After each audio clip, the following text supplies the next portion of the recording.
Oyez, oyez, je vous annonce officiellement aujourd'hui, pour la vidéo de novembre, que j'ai plus de place. Hier, j'ai essayé de ranger le tas de livres que vous ne voyez pas mais qui est juste derrière vous. Il va falloir que je pousse les murs. Ou que j'empiète sur le salon. Ça me casse un peu les couilles, mais il va pas y avoir le choix au bout d'un moment. Mois de novembre, ma foi, assez peu quantitatif, mais très qualitatif, vous allez voir. La vidéo sera peut-être un peu plus courte que d'habitude. Et en plus, je me suis fait, on va dire, un petit cadeau de Noël en avance.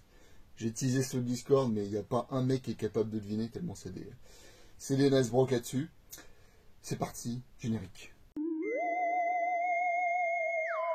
Voyons voir si on peut s'installer sur cette planète. Et nous voilà bien sûr à votre rendez-vous préféré de l'année, à savoir la vidéo déguisée de Zoulouf pour Halloween, bien sûr. Oh putain, barrons-nous vite fait.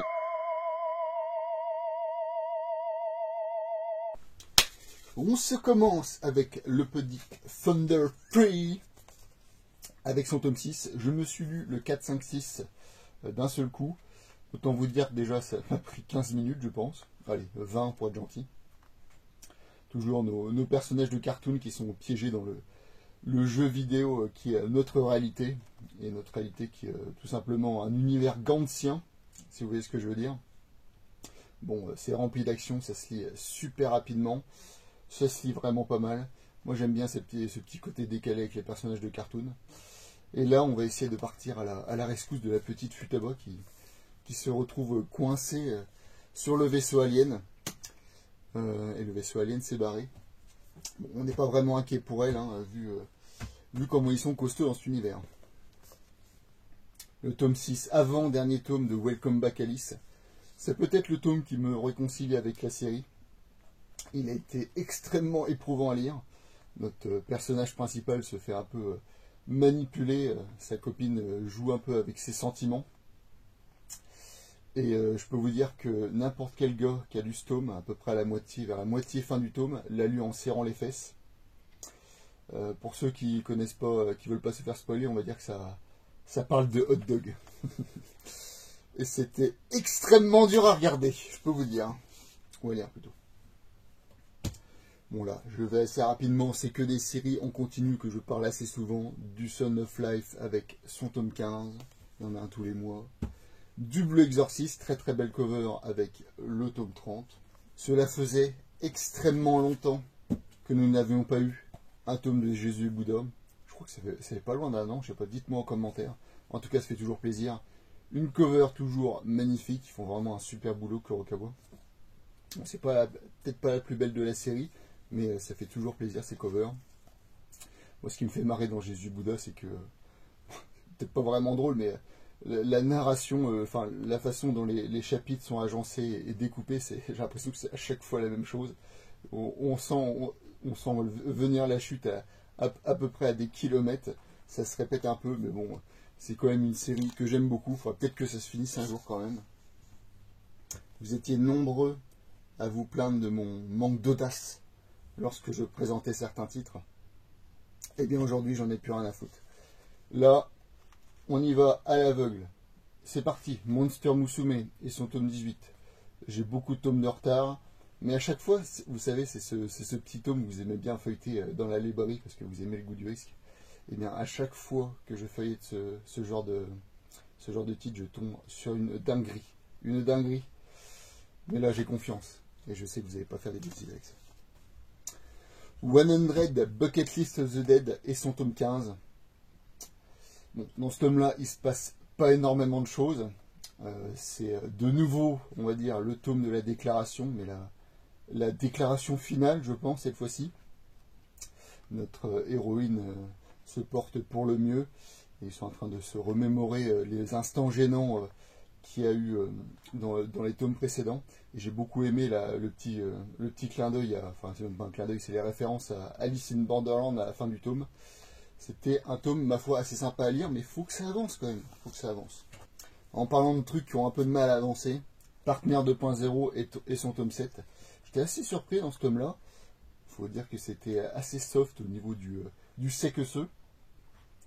Donc là, on reprend directement avec la sœur au début de ce tome, qui se rend compte, et bien à l'évidence du petit train-train de nos deux personnages principaux, et elle se retrouve mêlée à une histoire de triangle amoureux qui la met pas mal dans l'embarras. C'était assez drôle, et je sens que le prochain tome, ça va être transpirant, de la transpiration. Blue Giant Explorer, je pense que c'est une des plus belles covers de la série. Je trouve magnifique le background, le personnage avec ce gros disque, magnifique. Donc nos héros font leur petit tour des bars locaux pour essayer de se faire un petit nom, et ils vont croiser donc cet homme-là qui est un batteur indépendant, et ils vont essayer de le recruter tant bien que mal, mais c'est pas sans que le Golgoth les mette à l'épreuve. Vous commencez à le connaître, Under Ninja et son tome 11. Je ne vais pas vous en parler plus que ça parce que là je vois des choses qui me titillent l'œil. Je vais bien sûr parler de la musique de Marie, du Sumaru Furia. C'était très compliqué d'avoir cette série, et on a eu droit à une très belle réédition de la part de IMHO. Bon, je ne l'ai pas encore lu, mais en tout cas graphiquement il m'intéresse beaucoup. Une espèce d'univers un peu steampunk mélangé à de la fantasy, et j'aime beaucoup le trait ancien l'ancien trait de Sumaru Furia. C'est un trait que j'aime beaucoup, et je trouve toutes les planches que j'ai feuilletées, je les ai trouvées absolument magnifiques. Je sens que je vais me régaler dans cette lecture. Et regardez-moi ce dos brillant. Je dis que ça en fait jalouser plus d'un dans le monde de l'édition. C'est le retour du Goat. Le Goat. Je veux bien sûr parler de Taiyu Matsumoto avec son nouveau titre, inédit en France. J'arrive pas à croire que je dise ça en vidéo. Tokyo ces jours-ci, une série qui sera en 3 tomes. Bon, c'est du pinaillage, mais je trouve que la cover brillante, c'est pas terrible. J'aurais préféré un truc mat, mais ça c'est que mon petit avis personnel. De quoi ça parle? Eh bien, on va suivre un cinquantenaire éditeur de manga qui, après 30 ans dans la même boîte, va décider du jour au lendemain de démissionner, en laissant un peu dans l'embarras et la confusion les mangakas dont il était responsable et sa succession qui va devoir prendre leur lait. Assez compliqué, mais lui ne sait pas trop pourquoi il a quitté, parce que il a quand même, c'est dur de laisser tomber les mangas après 30 ans là-dedans. Il a une véritable passion. C'est un récit à la fois nostalgique, mélancolique, et toujours, grâce à Taiyu Matsumoto et son trait magnifique, contemplatif au possible. Il a ce don à nous faire passer les émotions dans des pages sans aucune bulle. C'est vraiment super. À voir où ça va aller. En tout cas, j'ai beaucoup aimé ce tome 1. Je sens que ça va être une pépite de série.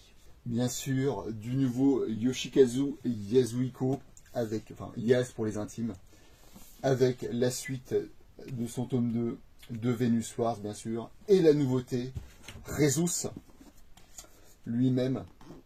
Alors, j'étais très surpris en feuilletant le tome, je ne l'ai pas encore lu, mais on est sur du full couleur, absolument magnifique. Je sais pas vous, mais je le trouve quand même assez agréable à lire ces tomes. C'est à la fois assez rigide et assez souple. Ces couleurs, je trouve, s'adaptent extrêmement bien, couleurs un peu aquarelle, s'adaptent extrêmement bien au dessin de Yaz. Je ne sais pas vous, mais je trouve chacune des planches absolument magnifique. Un régal pour les yeux, et je sens que ça va être un pur délice à lire. Comme d'habitude avec cet auteur. Nous avons droit à un nouveau Jérémy Moreau, à savoir Habit, le récit de la petite grenouille accoucheur, de sa naissance jusqu'à ce qu'elle mette à bas ses petits œufs, ses petits soleils. C'est un récit à la fois doux et dur. Ça reste la nature quand même. La nature peut s'avérer impitoyable. Comme vous voyez, des couleurs flashy, dans la même lignée que le discours de la panthère. J'ai l'impression qu'une fois qu'il a trouvé le filtre, il va plus le lâcher. Je crois que même dans les Peasley, il y avait cette espèce de coloration assez saturée. C'est un titre que j'ai beaucoup aimé, et toujours cet aspect parfois assez contemplatif. J'aime beaucoup Jérémy Moreau, vous connaissez. Peut-être pas le récit que je préfère de lui. Moi, vous savez, ça reste Pense, mon bouquin de cœur pour lui. Blackjack et son tome 5, vous commencez à connaître, je ne l'ai toujours pas déballé. J'arrive pas à croire que j'ai commencé cette série, mais je pense que c'est c'est un de mes Osamu Tezuka préférés. Ou ça, je le garde pour la fin parce que c'est mon fameux cadeau de Noël. Je le mets par terre. Un livre que j'ai pris uniquement à la cover et à la beauté du bouquin, quasiment. Et aussi à la beauté de l'intérieur. Minuit passé.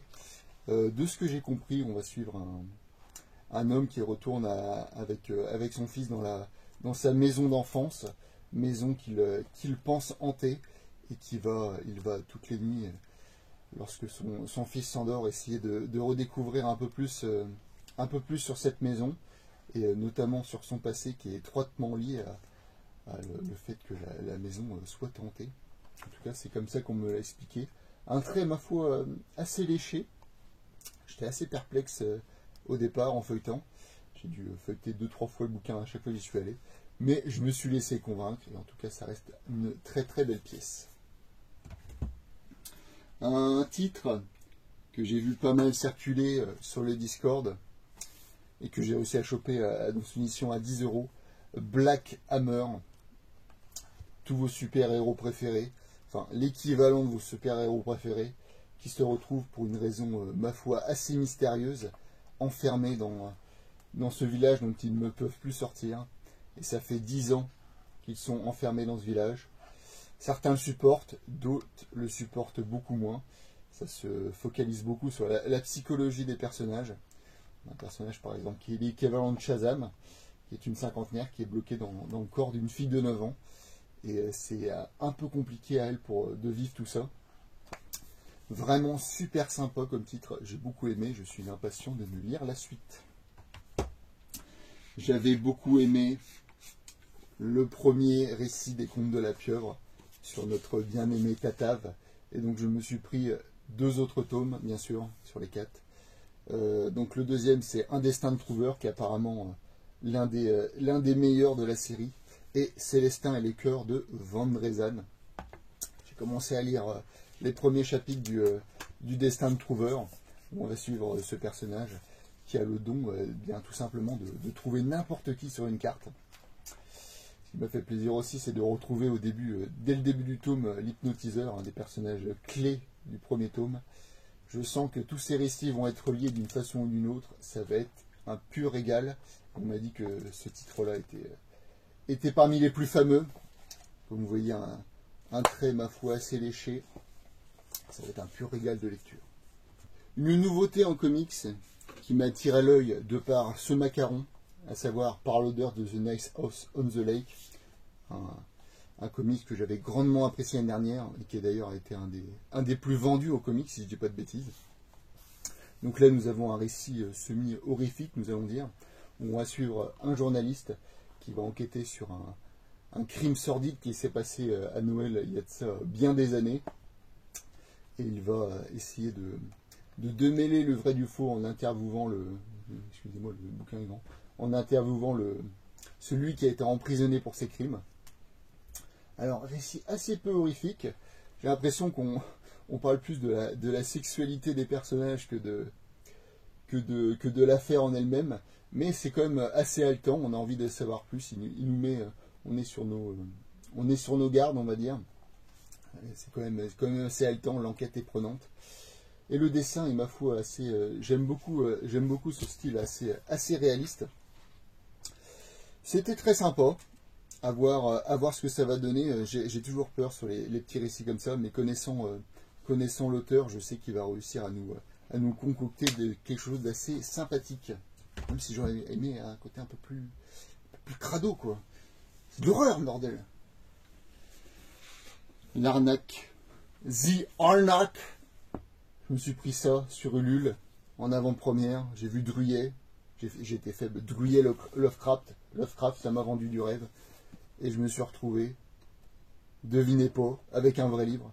Littéralement que de l'écriture là-dedans. Il y a 3 illustrations qui se battent en duel. J'essaie de vous en montrer une. Je crois que vers la fin, il y en a quelques-unes. Voilà. Bref, j'ai payé 10 € de frais de port en plus pour me taper ça et 3 stickers. Je dois vous avouer que j'ai un peu le seum, mais en tout cas, le bouquin en soi est très quali. Ne me faites pas dire ce que j'ai pas dit. Je vais voir si son contenu est aussi intéressant que ça, mais bon, ça va être peut-être un peu compliqué à s'y mettre, on va dire. Après la déception, je m'attendais vraiment à un artbook. Et du coup, eh ben, je me suis fait plaisir. Et vous connaissez le Zoulouf, une déception d'un côté, il se fait plaisir de l'autre. Ça faisait de ça à peu près, on va dire, plus d'un mois, quasiment 2 mois que j'avais vu l'annonce de ces 3 bouquins. J'avais placé mon offre qui avait été refusée. Mais, voilà, je gardais ça dans le coin de l'œil. Je voyais que c'était toujours pas vendu. J'ai refait une offre récemment. C'était accepté. Alléluia, merci, merci aux vendeurs. Et nous avons les Maruographes. Donc les artbooks de Maruo. Avec le premier, bien sûr. Le deuxième. Et le troisième. Maruographe 1, 2, 3. Magnifique, bien sûr. Blindé d'illustrations. Pour ceux qui aiment beaucoup l'art de Maruo, je pense que c'est un must-have. Je les ai feuilletés déjà. À chaque fois que je passe devant, en fait, je ne peux pas m'empêcher de les feuilleter. C'est absolument magnifique. Je sens que ça va peut-être en faire saliver plus d'un. Je ne vous en montre pas plus parce que je vous conseille de les prendre si vous voulez feuilleter. Voilà. C'est tout pour l'achat de novembre. J'espère que vous avez plu. L'achat de décembre. J'espère que le Père Noël va être très, très gentil avec moi. Mettez en commentaire votre liste de Noël, ce que vous voulez avoir. Et en attendant, je vous dis à bientôt.